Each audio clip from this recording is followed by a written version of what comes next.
Mandalakaram Vyaptam Yena Characharam Tatpadam Darshitam Yena Tasmai Sri Gurave Namah. Hari Om. Om Tava Kathamritam Tapta Jivanam Kavibhiriditam Kalmashapaham Shravanamangalam Srimadatam Bhuvi Grinantiye Bhurida Janaha. Om Namo Bhagavate Sri Ramakrishna. The Gospel of Sri Ramakrishna, page 130. Tuesday, October 24th, 1882. It was 3 or 4 o'clock in the afternoon. The master was standing near the shelf where the food was kept when Balaram and Yam arrived from Calcutta and saluted him. Sri Ramakrishna said to them with a smile, "I was going to take some sweets from the shelf, but no sooner did I put my hand on them than a lizard dropped on my body. At once I removed my hand." All laugh. There is a note. The dropping of a lizard on the body is considered an omen. Oh yes, one should observe all these things. You see, Rakhal is ill and my limbs ache too. Do you know what's the matter? This morning, as I was leaving my bed, I saw, there's a note here, Orthodox Hindus in Bengal believe that the first face seen in the morning indicates whether the day will bring good or evil. This morning, as I was leaving my bed, I saw a certain person whom I took for Rakhal. All laugh. Oh yes, physical features should be studied. The other day, Narendra brought one of his friends, a man with only one good eye, though the other eye was not totally blind. I said to myself, what is this trouble that Narendra has brought with him? A certain person comes here, but I can't eat any food that he brings. He works in an office at a salary of 20 rupees and earns another 20 by writing false bills. I can't utter a word in his presence because he tells lies. Sometimes he stays here 2 or 3 days without going to his office. Can you guess his purpose? It is that I should recommend him to someone for a job somewhere else. Balaram comes from a family of devout Vaishnavas. His father, now an old man, is a pious devotee. He has a tuft of hair on his head, a rosary of tulsi beads around his neck, and a string of beads in his hand. He devotes his time to the repetition of God's name. He owns much property in Orissa and has built temples to Radhakrishna in Kothar, Vrindavan and other places, establishing free guest houses as well. To Balaram, a certain person came here the other day. I understand he is the slave of that black hag of a wife. Why is it that people do not see God? It is because of the barrier of woman and gold. How impudent he was to say to you the other day, a Paramahamsa came to my father who fed him with chicken curry. Orthodox Hindus are forbidden to eat chicken. In my present state of mind, I can eat a little fish soup if it has been offered to the Divine Mother beforehand. I can't eat any meat, even if it is offered to the Divine Mother. But I taste it with the end of my finger, lest she should be angry. Laughter. Well, can you explain this state of my mind? Once I was going from Bardwan to Kamarpukur in a bullock cart when a great storm arose. Some people gathered near the cart. My companion said they were robbers. So I began to repeat the names of God, calling sometimes on Kali, sometimes on Rama, sometimes on Hanuman. What do you think of that? Was the master hinting that God is one but is addressed differently by different sects? Master to Balaram. Maya is nothing but woman and gold. A man living in the midst gradually loses his spiritual alertness. He thinks all is well with him. The scavenger carries a tub of night soil on his head and in course of time loses his repulsion to it.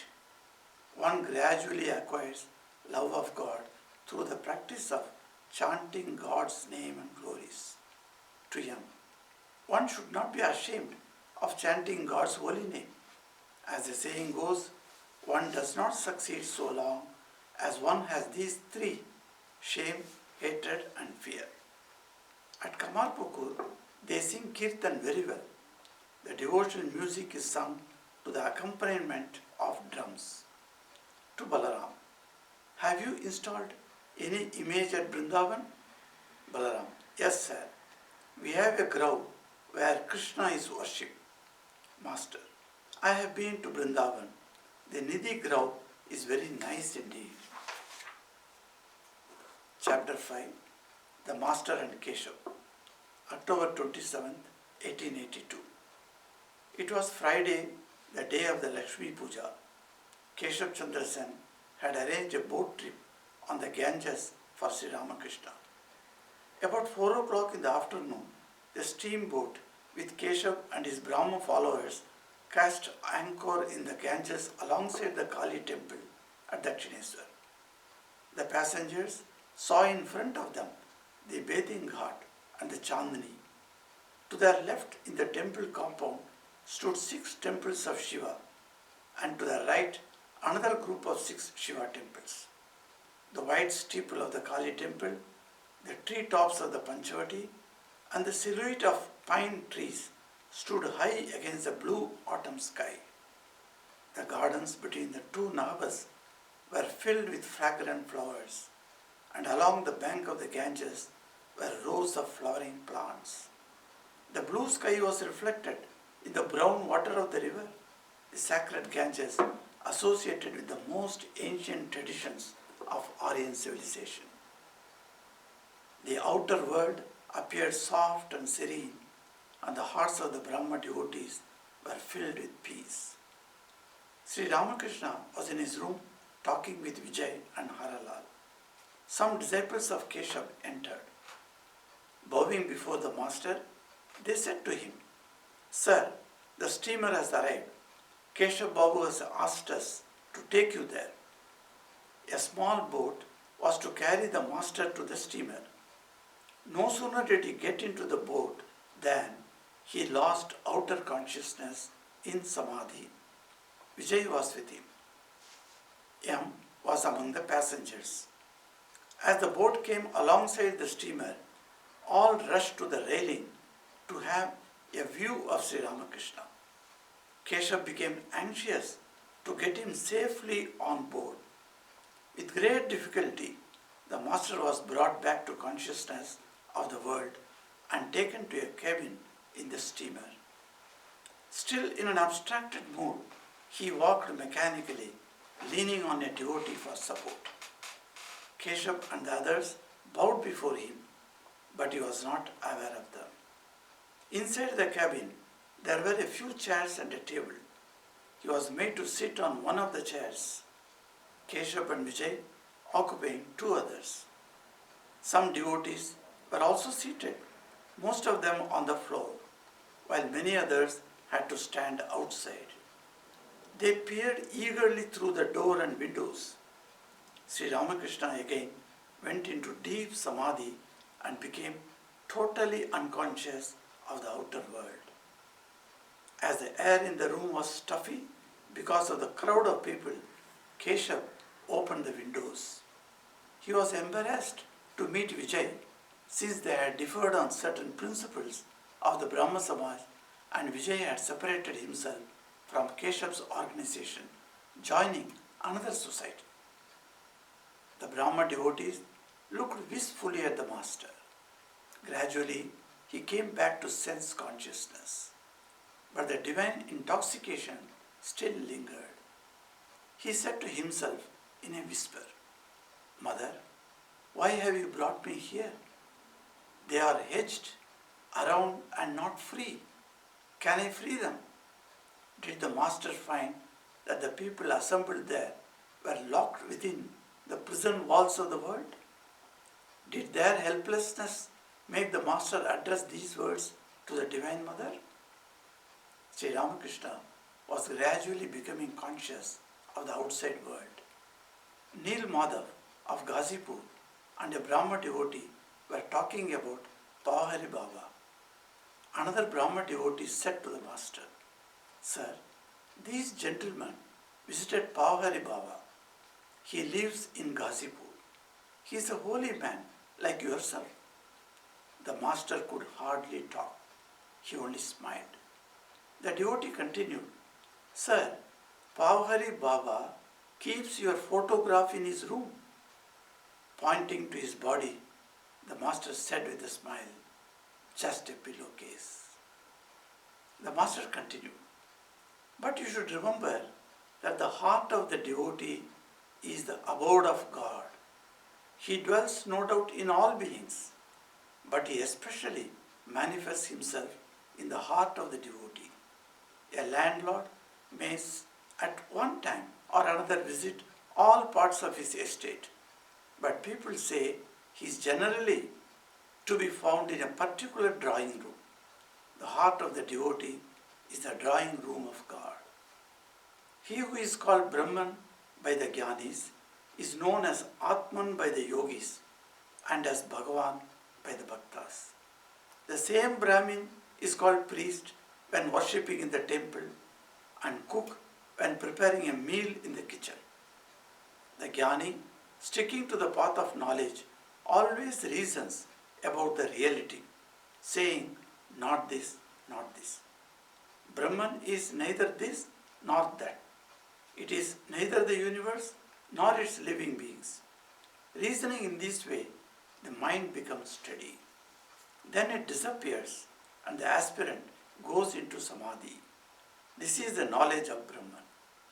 It is the unwavering conviction of the Jnani that Brahman alone is real and the world illusory.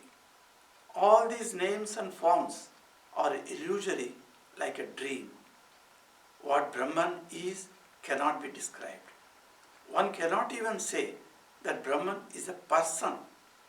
This is the opinion of the Jnanis, the followers of Vedanta philosophy. But the Bhaktas accept all the states of consciousness. They take the waking state to be real also. They don't think the world to be illusory like a dream. They say that in the universe is the manifestation of God's power and glory. God has created all these: sky, stars, moon, sun, mountains, ocean, men, animals. They constitute His glory. He is within us in our hearts. Again, He is outside. The most advanced devotees say that He Himself has become all this: the 24 cosmic principles, the universe, the all living beings. The devotee of God wants to eat sugar, not to become sugar. All love. Do you know how a lover of God feels? His attitude is, "O God, Thou art the master and I am Thy servant. Thou art the mother and I am Thy child." Or again, "Thou art my father and mother. Thou art the whole and I am a part." He doesn't like to say, "I am Brahman." The yogi seeks to realize the Paramatman, the Supreme Soul. His ideal is the union of the embodied soul and the Supreme Soul. He withdraws his mind from sense objects and tries to concentrate it on the Paramatman. Therefore, during the first stage of his spiritual discipline, he retires into solitude and with undivided attention practices meditation in a fixed posture. But the reality is one and the same. The difference is only in name. He who is Brahman is verily Atman. And again, he is the Bhagavan. He is Brahman to the followers of the path of knowledge, Paramatman to the yogis, and Bhagavan to the lovers of God.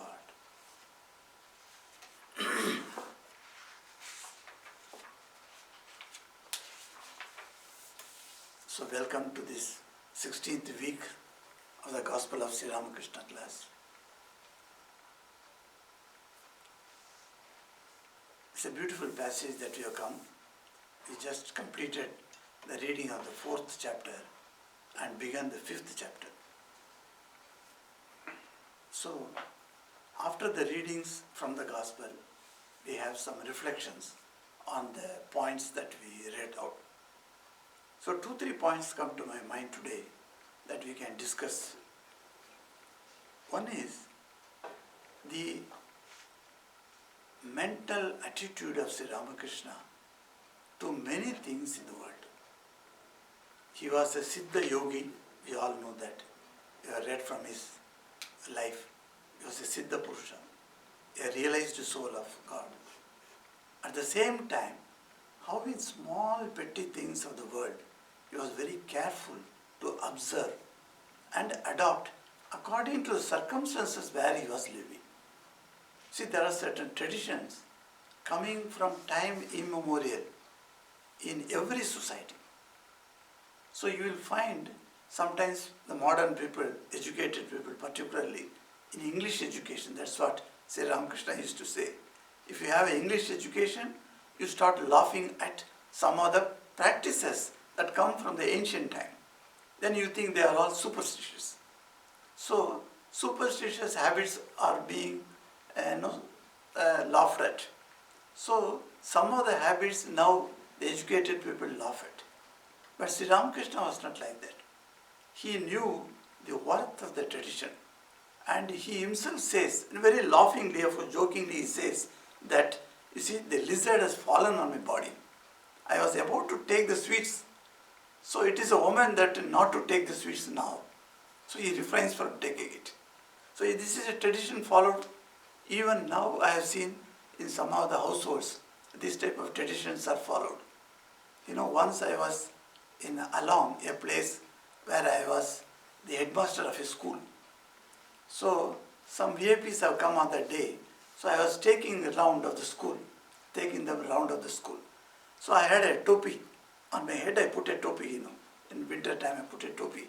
So I was walking there, along with them, showing them the school. Suddenly one lizard fell on my topi and on the top. And then I couldn't move because if I say or shake my head, and it may jump on somebody else, you see. And the VIP is there with me. So I didn't want to create any furor there. So I quietly accepted it. And I was walking with that. So once when I turned the side, then I took the topi and removed it. So when I came back, I told some of our monks. So one of the monks from Bengal, he said, hey, do you know what is the meaning of that? Say, you are only a vice principal of the school now. You are going to be made the head of a center now because it's fallen on your top of the head. I said, well, I don't believe in these things. He said, no, that is the belief here. We all believe that. And then he said, and 3 months after I was transferred and posted as a head of his place. So sometimes it comes true also. So I was simply surprised. Certain things, we may laugh at a superstition, but it comes rightly there. And it is wonderful. Sri Ramakrishna is practicing. And he says also very funny, he saw a person the first time, when you get up in the morning, and the tradition is, you should not just see anything. So I saw one senior most Swamiji from Narendrapur. He came to Kanpur once, and I had kept in his room because I was the sevak, to attend to him, an attendant I was. So I attended, keeping fruits and water, etc. etc. I will do it. So he came and he told me in the night, look, bring Sri Ramakrishna, mother and Swamiji photo, and it should be kept near my cot.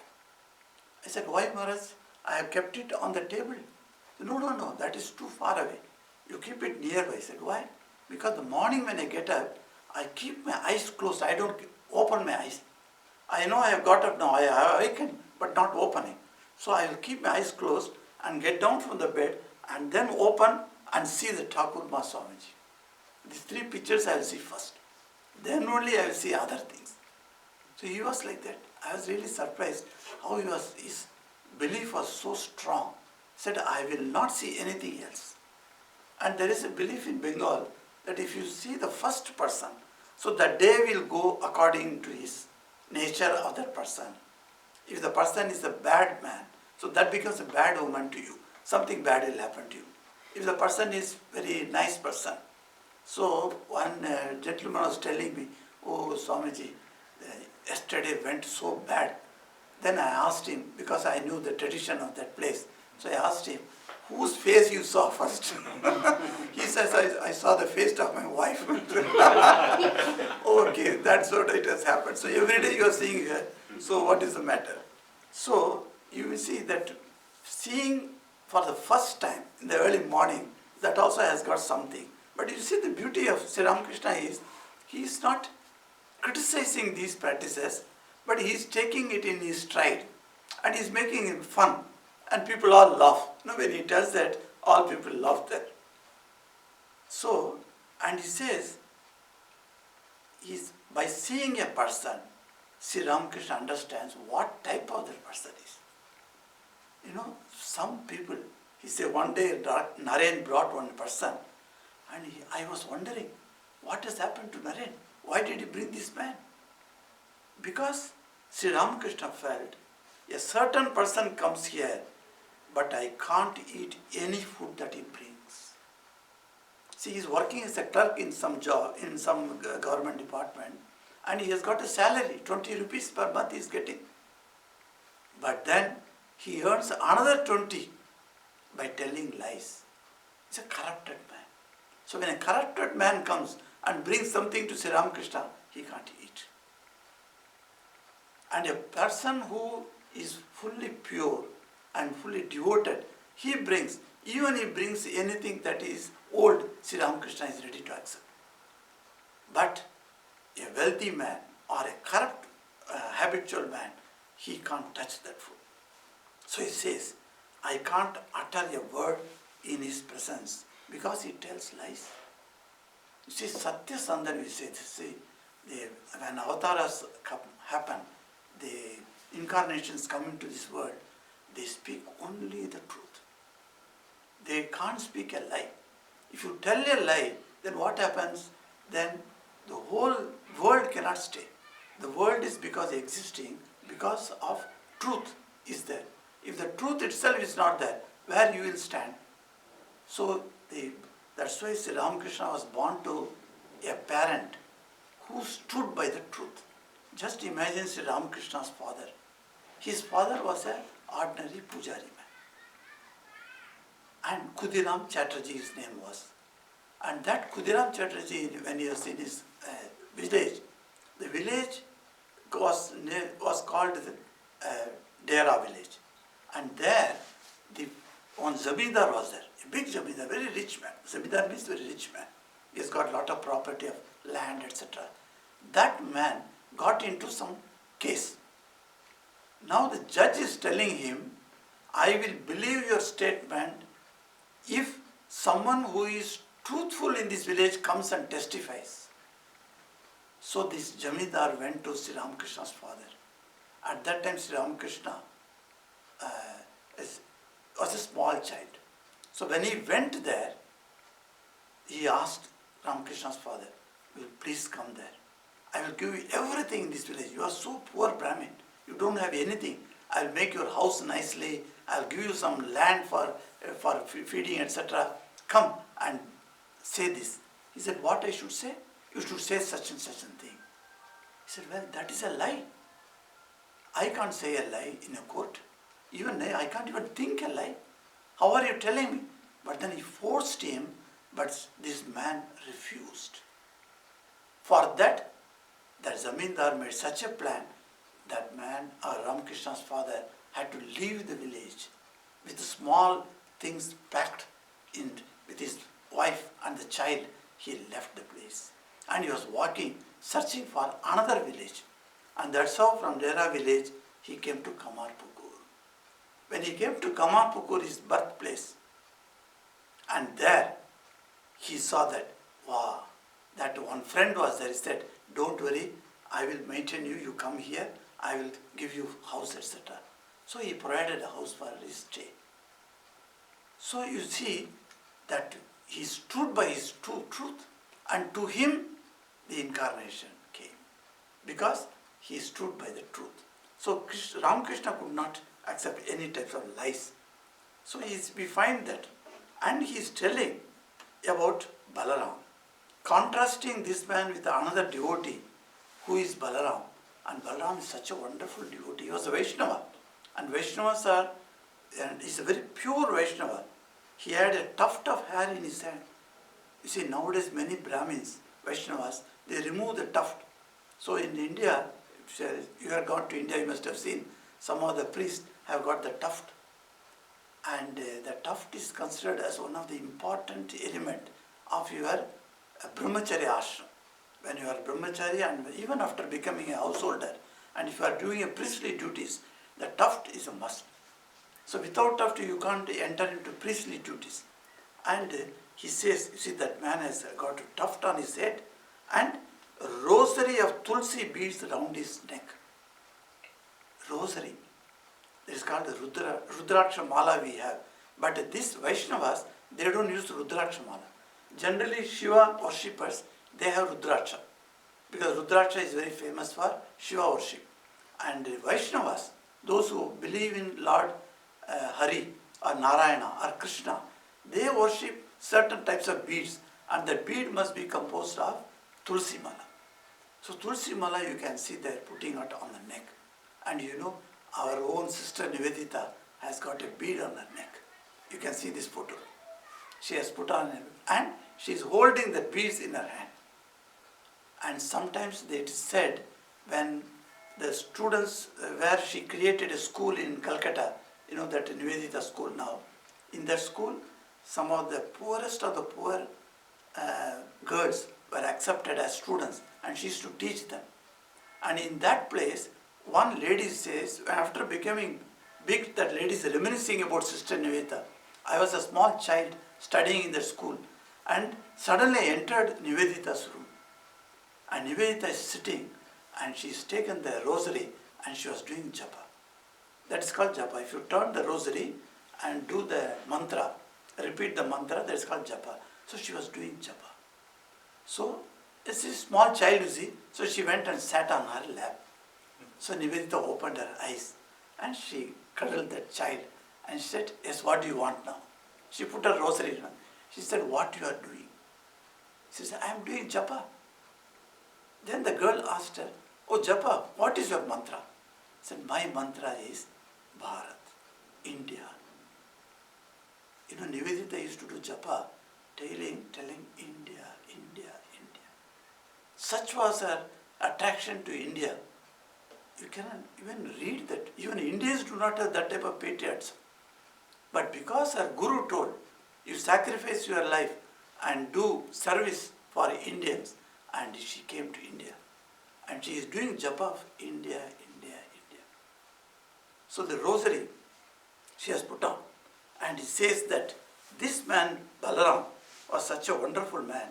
He owns much property in Orissa and has built temples to Radha Krishna in Kotar, Vrindavan and other places.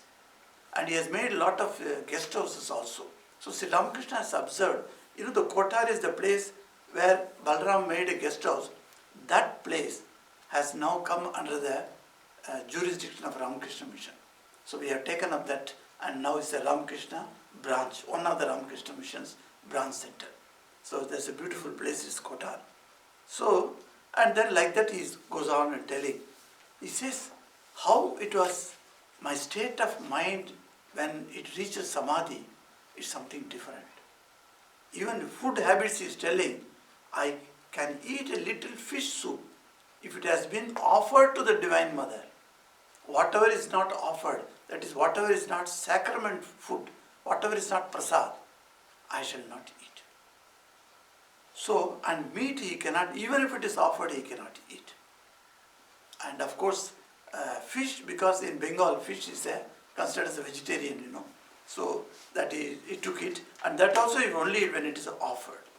And then he's making fun that Divine Mother, meat has been offered, and he says, they have brought it to me, and if I don't accept it, what Mother Kali will say? She may get angry over me. See how simple turn, like a child is thinking. And so I just touch it and said, touch it my head, okay, accepted. Like that he says. Very childlike, you see. Say, well, can you explain this state of my mind? He's asking him. And he says, how it is wonderful. And he says, when I thought that somebody told me that while going in a cart, that robbers have come and surrounded that cart, then I was really afraid. Then I started calling Kali, then calling God, Rama, and then Hanuman, like the different names he said. So you see the observance of, or observed notice of Yam, who is writing this diary. Mahendranath Gupta wrote this diary. How cute he was.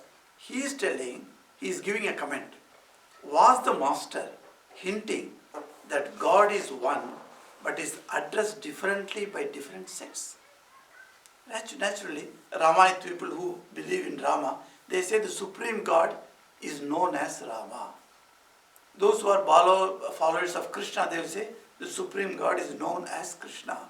Those who follow the Divine Mother, they will say the supreme God is a goddess.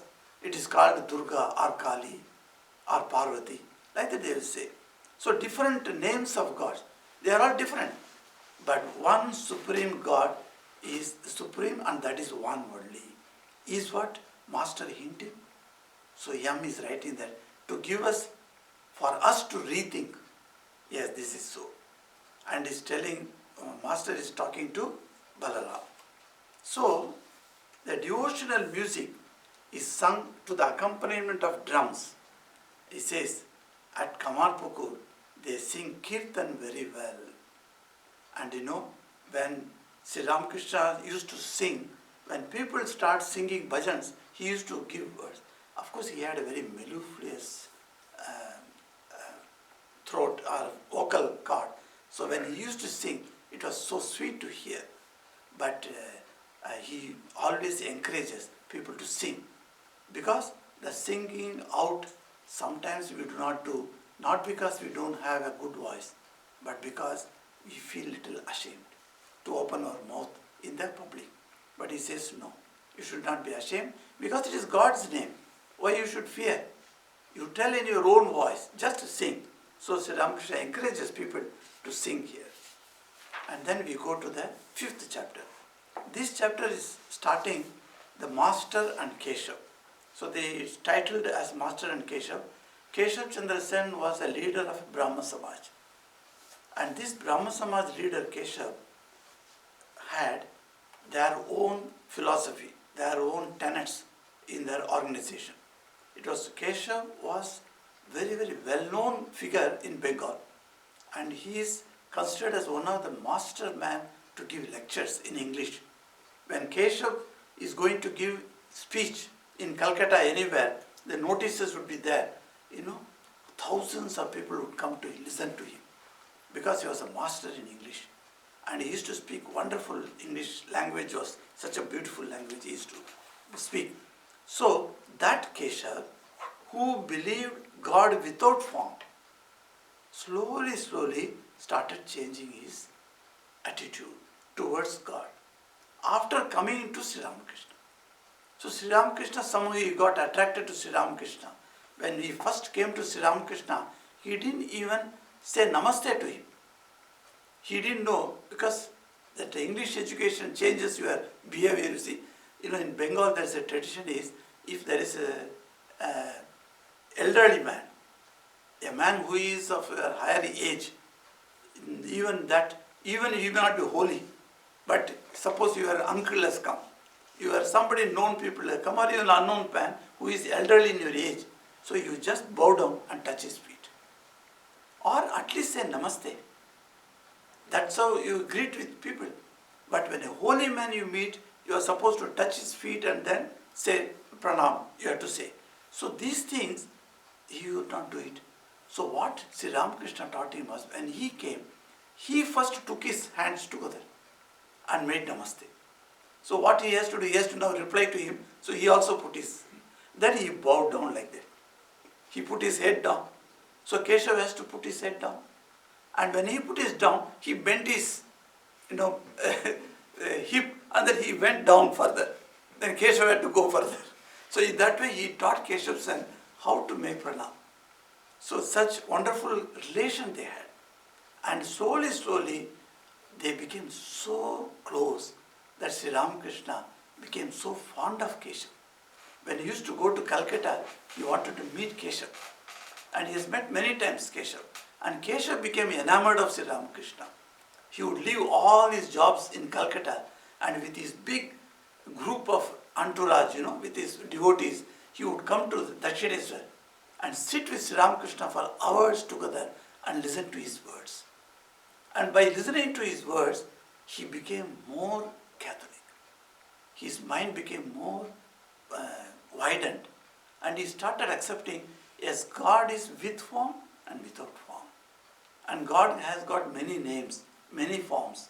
All these things he started. And he started believing God can be worshipped as goddess also, in the form of a mother goddess. So the mother aspect of God also he started accepting. Such is the man. And then Keshav one day told Master, I am arranging a ferry. So in the boat we all will sit and we will go for, it's like a cruise ship, many people go for cruise. 2 hours, 3 hours you can go in a boat, or you can go very long distance also. From Ireland you can go to anywhere by boat. So that's like that one cruise I am arranging. So why don't you come? So Sri Ramakrishna, like child, said, okay. So he had got certain people who will accompany him. Said, okay. Here only you come. This first paragraph of this chapter starts with a beautiful observation of Mahendranath Gupta. What a interesting writer he was. What is his observation, you see? The type of observation that he has got while entering Dakshineswar, taking Sri Ramakrishna to the boat, all those things, how he observes, what a keen observant that person was, we can understand. Do we have that observing eyes? When you go anywhere, have you observed like that? How many people observe when they come into this ashram? One gentleman comes here and he took a photo of a flower and showed me, asked me, do you know where it is? I was stunned. I have not observed staying here, but that man has observed. You see, unless you have keen eyes, you cannot observe things. You go somewhere, you see how, I am happy to read again once more that, how that person has, that Mahendranath Gupta, the writer of this diary, to the passengers left, passengers were, in the bathing ghat. It says, to their left, in the temple compound stood 6 temples of Shiva, and to the right, another group of 6 Shiva temples. When you go to Dakshineswar, you can see 12 Shiva temples are there. On the left 6, on the right 6, total 12 Shiva temples. So when you go to Dakshineswar, you take water with you. And each Shiva, you pour some water. And say the mantra, Om Trayambakam Yajamahe Sugandhim Pushtivardhanam Urvarukameva Bandhanam Mrityor Muksheya Mamrita Om Namah Shivaya. Wherever you find Shiva Linga, you pour that water with that mantra. So we all do that. And people, you can see thousands of people bringing water or milk. If you are quite well-to-do, then you can bring milk also. And you can pour on Lord Shiva's head. And that Shiva Linga is there. And there 12 Shiva Lingas are there. And he says, the white steeple of the Kali temple, the tree tops of the Panchavati, the entire garden, and the silhouette of pine trees, long, tall pine trees, stood against the blue autumn sky. You have to imagine that so beautiful it is. How sometimes you can see the blue autumn sky. Here also you can see. Of course, most of the times we feel cloudy here. But sometimes I have seen here complete blue sky. When I see blue sky, something immediately I take a photograph. It's something remarkable, to see a blue sky. And you see that the gardens between the two Nahabas were filled with fragrant flowers. And along the bank of the Ganges were rows of flowering plants. How he has observed, you see. And he says, the blue sky was reflected in the brown water of the river, the sacred Ganges. He did not stop here. Simply sacred Ganges was enough. But he adds another adjective phrase, associated with the most ancient traditions of Aryan civilization. Ganges river is like that. It started with the Aryan civilization, and what all stories the Ganges has got on its banks, of either of the banks. So many things happened in the history. And if you trace the Ganges from its origin in China, in the Himalayas, and then coming to the Bay of Bengal, where it mixes, it's called Sagar Mela is done. And till that time, everywhere the Ganges passes through, there are stories and stories and stories. History is replete with wonderful stories of sacrifice, of valor, of love and affection. So many things have happened. So the Ganges is a wonderful river. There is a BBC show created on Ganges. In South Africa, we used to put during our retreat days, after the lunch is over, then 1 hour we have time for the second session. At the time we put this. So BBC Ganges is worth seeing. If you have the internet connection, please go and see that. What a masterpiece it was. From the start of the Ganges he has taken and brings the life patterns of different communities along the Ganges river till Bengal, where it comes and mixes with the ocean. It's such a wonderful thing. Stunning some places. The outer world appeared soft and serene, and the hearts of the Brahma devotees were filled with peace. And this is the place where Sri Ramakrishna, the devotees went and said, Sir, Keshav-san is sitting in the boat, and the boat has arrived. Will you please come now? And Sri Ramakrishna, hearing Keshav's name and thinking that he has to now travel in a boat in the Ganges, he went into Samadhi. And when he goes into Samadhi, he cannot walk, you see. So people have to hold him. And slowly they bring him to the boat, make him sit. And the small boat will go to the main cruise ship. And from there, there is a staircase where he has to go to the upper portion of the deck. So like that, they took him there. He went into deep Samadhi and became totally unconscious of the outer world. And the Brahma devotees who are followers of Keshav, they were very curious to see who is this Ramakrishna. Some people have gathered there in the main ship and they were all sitting there and they want to know why our leader Keshav-san is so enamored of this man. Who is this man? How does he look like? How does he walk? So they are all very eager. So he says, the Brahma devotees looked wistfully at the master. So Yam could understand the attitude of these Brahma devotees who have come to see. See, they are not devotees of Sri Ramakrishna. They do not know much about Ramakrishna, but they know about their leader, Brahma leader, Keshav. So Keshav, our leader, has become a devotee of a man. Who is this man? So he added the word wistfully. Gradually, Sri Ramakrishna came back to sense consciousness.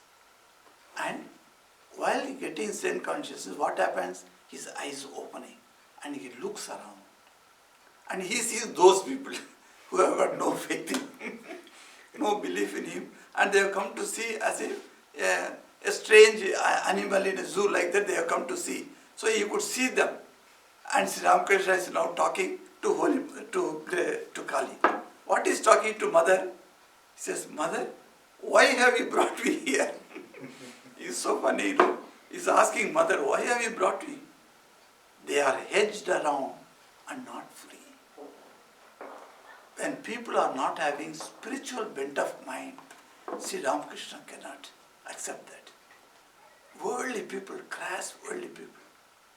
They say that when Swami Vivekananda once stood up in one place in America to speak about, and some people came and told him, you speak on your master, Sri Ramakrishna.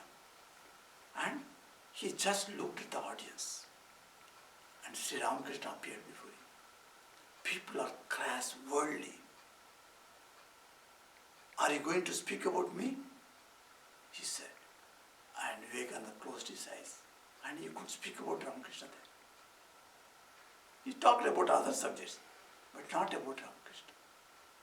So purest of the purest, pure souls come to Sri Ramakrishna, mind you. If you are not pure, if you are not truthful, you have got no place in Ramakrishna's world. So he said that we can see that in his time when living, how he said, can I free them? Did you bring them for me to free these people? But they are all so worldly. And he said, did the master, Yam gives a comment now, did the master find that the people assembled there were locked within the prison walls of the world? Yes. They were so worldly, entrenched in the prison walls of the world.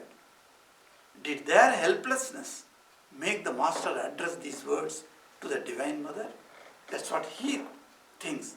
This is the reason why Sri Ramakrishna is appealing to Mother to saying that this. And then Sri Ramakrishna was gradually, one Neel Madhav of Ghazipur was there. You know Ghazipur is a place near Banaras. If you go to Ghazipur, Ghazipur was very famous. It became famous for many reasons, but one of the reasons is Pavahari Baba was there. One great saint, Pavahari Baba. See, Ramakrishna has not met him, and Pavahari Baba has not met him. But Pavahari Baba was a great Raja Yogi. And he was such a Raja Yogi, and he had a small cottage. And in that cottage he used to stay there. And he had some copper vessels he used to wash and keep it very, very like a gold. Copper vessels, when you clean, you know, one devotee came day before yesterday and they washed the copper vessels here. They're glistening. So it becomes like gold. And he used to wash every day the copper vessels. And then he would keep it very clean. And that Pavahari Baba, because he was a yogi, see, yogis are always like that. They keep everything very, spick and span. So he was like that. And this Pavahari Baba in his room had a photo of Sri Ramakrishna. During the life of Sri Ramakrishna itself, you can see the photo has started going to different places. And many people have started coming to know about the Siddha Purush, the Paramahansa of Bengal. That's what he was called outside. So Ghazipur, Pavahari Baba had.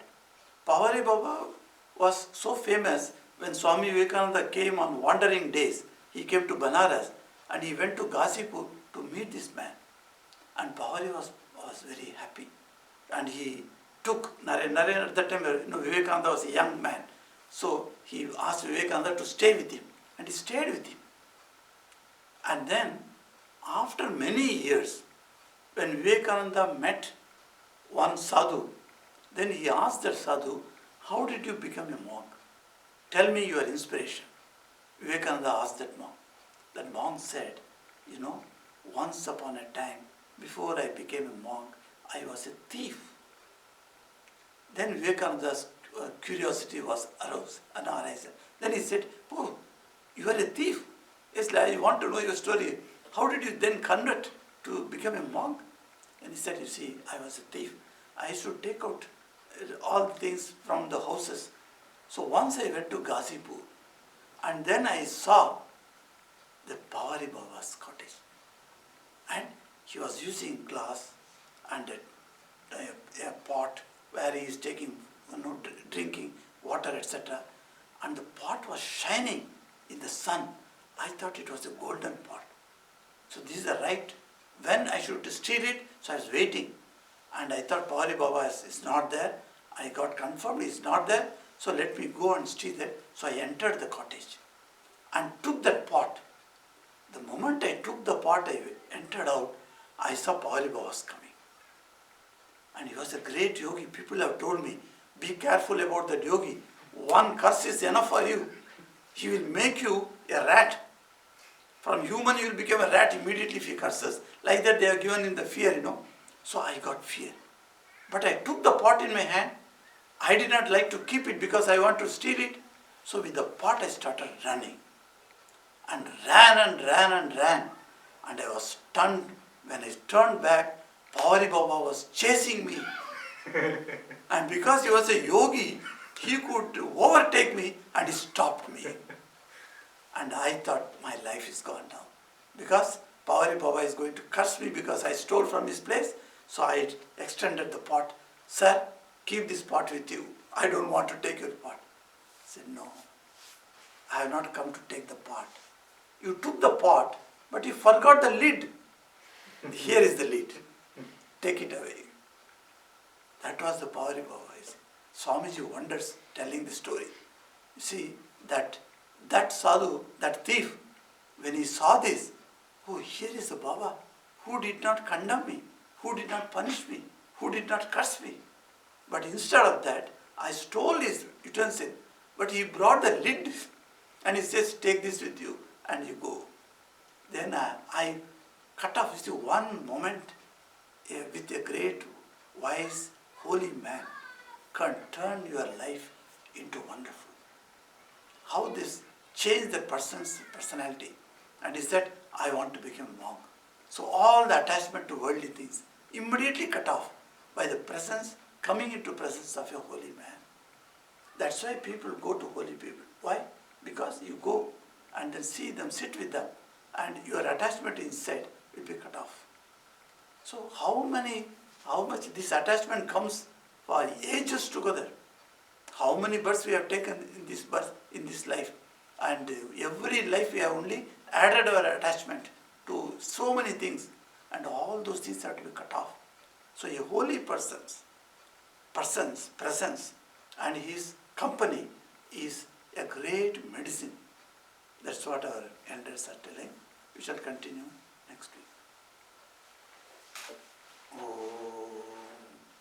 Niranjanam nityam anantarupam bhaktanukampatritavigraham vai Ishavataram parameshamidhyam tam Ramakrishnam shirasa namamaha.